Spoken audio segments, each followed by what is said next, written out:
Ownership. Toda empresa fala que quer, todo dev fala que tem, mas na real a maioria não faz ideia do que isso realmente significa. Na minha última avaliação de performance, o meu VP de engenharia ele disse para mim que eu sou um dev que encontra muito raramente no mercado. E o motivo disso é muito simples: ownership. E justamente por isso a minha empresa, que é uma startup de Nova York, recentemente abriu uma filial no Brasil e a gente contratou 2 engenheiros novos para poder replicar esse comportamento. E no vídeo de hoje eu vou te explicar o que é ownership de verdade, o que funciona, o que não funciona e até onde você tem que ir para não ser trouxa, sem romantizar. E antes de falar o que é, vamos matar alguns mitos aqui que eu escuto bastante e eu leio bastante sobre.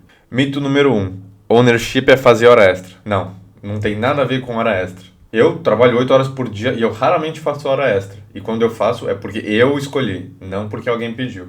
Mito número 2. Ownership é dizer sim para tudo. Também não. E isso é muito difícil de fazer, falar não, ainda mais pra gente que é brasileiro.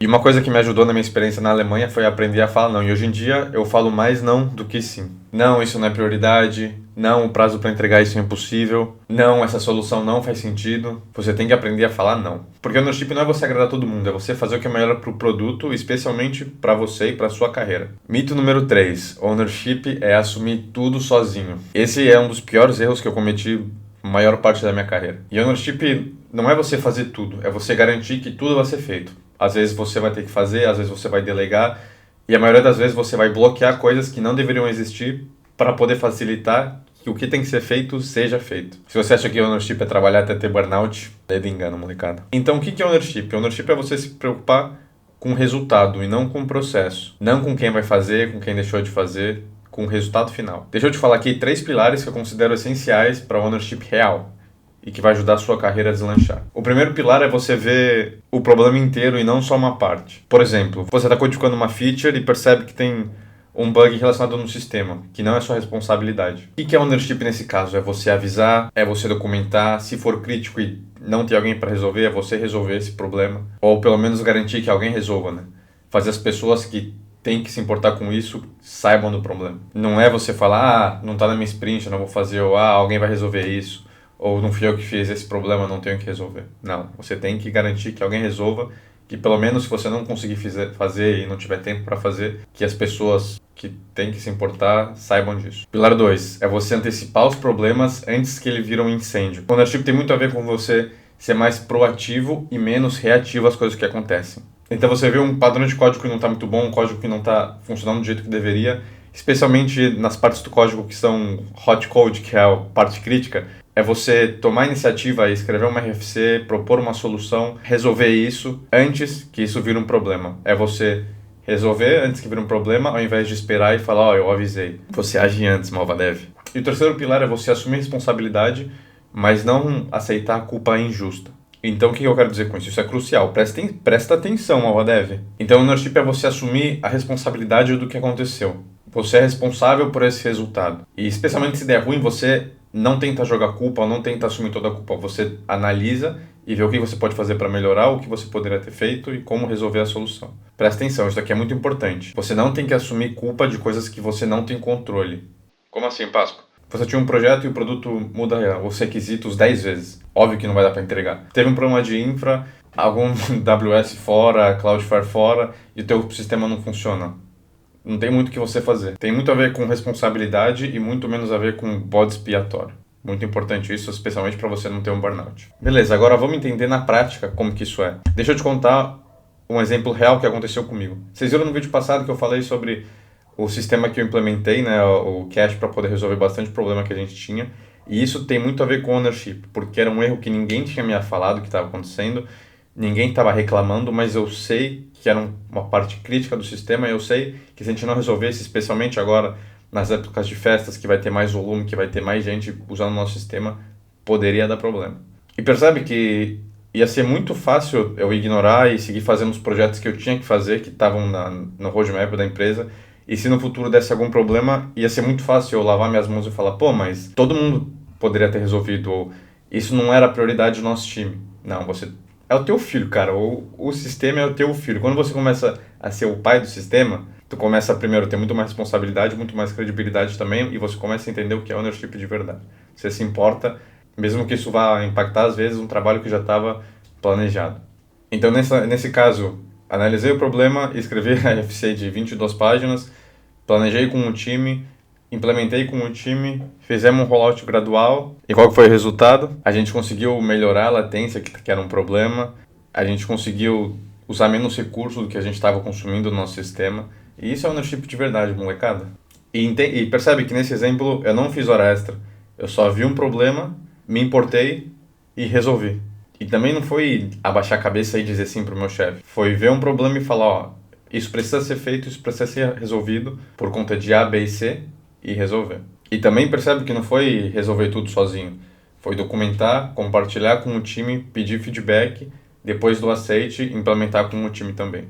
Então agora a parte que ninguém te fala, até onde a gente tem que ir com ownership, porque tudo tem um limite, né? E a gente precisa saber separar muito para que isso não afete principalmente a sua vida pessoal e a sua saúde. Eu já vi gente que vive para trabalhar tendo burnout, é horrível isso e não ajuda em nada e no longo prazo só vai te trazer prejuízo até para você e para a empresa. Isso não é ownership, molecada, isso daí é autodestruição.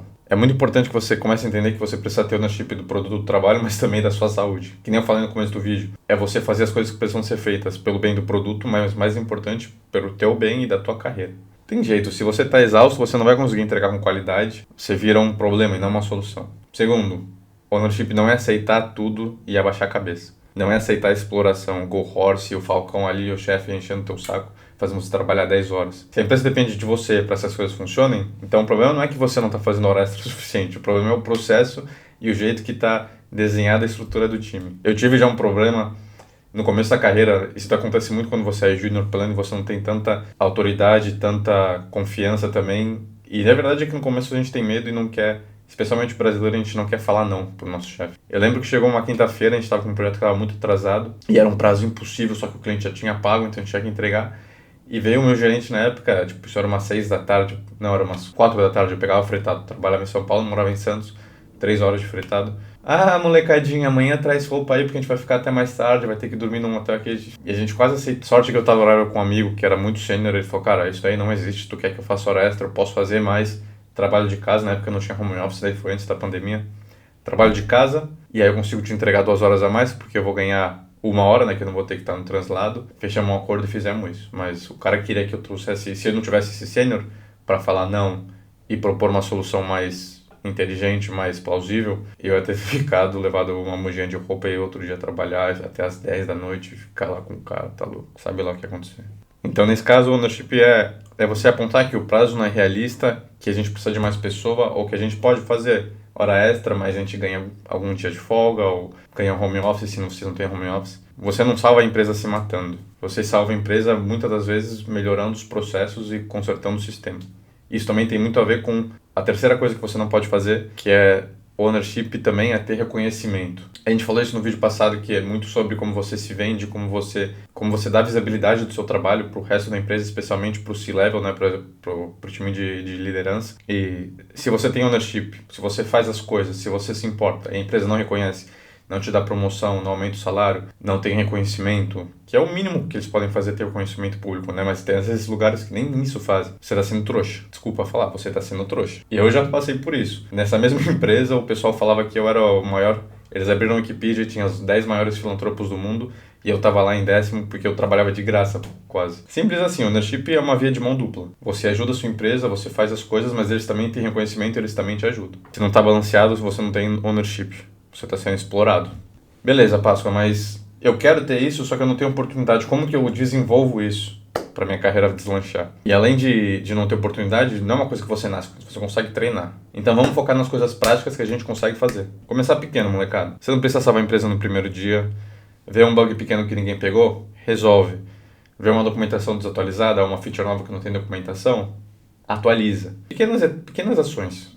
Mesmo que não seja a sua responsabilidade. Então, outra coisa que também ajuda muito é... Tem uma feature que você tem que fazer? Faz pergunta sobre o produto.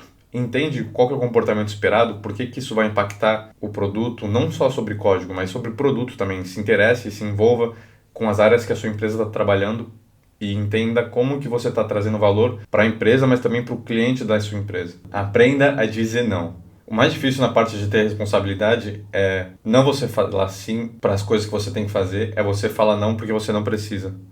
Essa feature não faz sentido, esse prazo vai queimar o time, Responsabilidade também é você proteger o seu time e para isso você precisa estar alinhado com o produto, você precisa entender o que o negócio pede e como que você vai impactar o resultado do seu cliente final, né, do seu negócio, para você poder falar, ó, essa feature faz sentido, essa feature não faz sentido.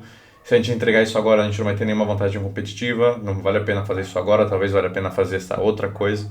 Então, você saber dizer não e guiar para uma direção que vai ter mais impacto é muito importante. Ter responsabilidade, assim como ser staff, como a gente falou no vídeo passado, é você ter impacto. Ownership é ter impacto positivo. E outra coisa que você pode fazer, se você ainda não tem, é buscar ajuda e pedir ajuda do seu time. Então, se você está começando, você é pleno, fala com o seu líder, fala, cara, eu queria ter mais responsabilidade, que tal eu pegar esse projetinho e liderar algum trabalho que não seja tão crítico, que você possa fazer sozinho.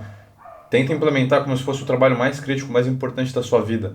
Então, faz um planejamento bom, documenta as decisões, faz as perguntas que têm que ser feitas antes de começar a executar. Na hora de executar, executa bem, com teste. Pense em como você vai fazer a release disso para não impactar. Pense em como você consegue fazer um rollback se precisar. Vai fazer um lançamento com feature flag, vai ser um release canary, o que você vai fazer?